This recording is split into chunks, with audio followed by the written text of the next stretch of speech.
Sveiki! Labas.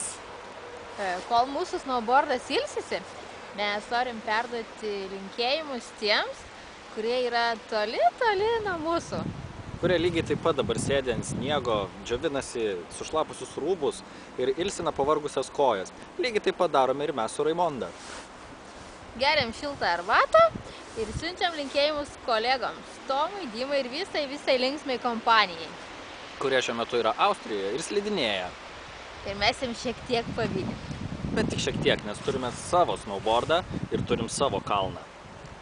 Taip pat linkim visiems gerų kalnų, gero slydžio, ne tik savo kolektyvų, bet ir visiems, kurie yra kur nors Austrijoje, gal Ignalinoje, Anykščiuose, o kas dar neslidinėja, visus skatinam imti rogutes, celofaninius maišiukus, pačiūžas, Kartono gabalus. kartoną, rogutes, viską, kas lysta ir bėgti pasimėgauti žiemos pramogoms, nes žiema iš tiesų, pasižiūrėkit, kokia graži.